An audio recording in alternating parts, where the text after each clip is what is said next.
In this lesson, we're going to talk about how to divide a fraction by another fraction using cancellation. So whenever you're dividing two fractions, you want to use the expression keep, change, flip. We're going to keep the first fraction the same and then change division to multiplication and flip the second fraction. So now we can multiply across. But since we're dealing with large numbers, before we multiply across, we want to see if we could cancel anything. So we want to look for common factors. A common factor between 12 and 18 is 6. And a common factor of 21 and 35 is 7.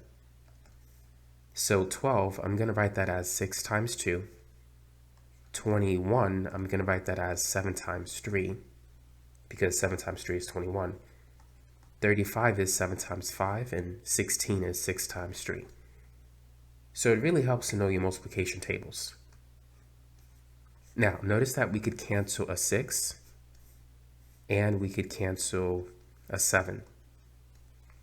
We could cancel numbers that are on opposite sides of the fraction. In this case, the 6 is in the numerator of one fraction, the other 6 is in the denominator of the other fraction, so we could cancel them. The 3's, they're both on the denominator of two different fractions, so we can't cancel them.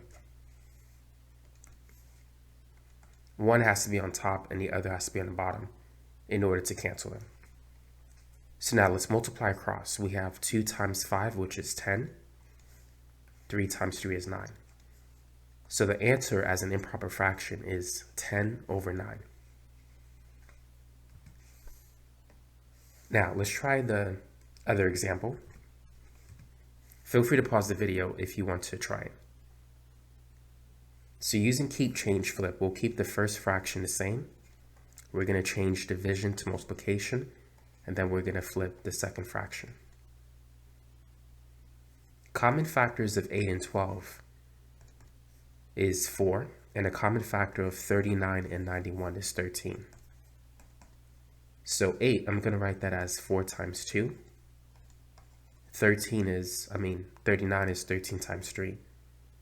If you take 39 divided by 13, you get 3. 91 is 13 times 7. And 12 is 4 times 3. So we could cancel a 13, and we could cancel a 4. And that's about it. So now let's multiply across. 2 times 7 is 14. 3 times 3 is 9. So the answer is going to be 14 over 9.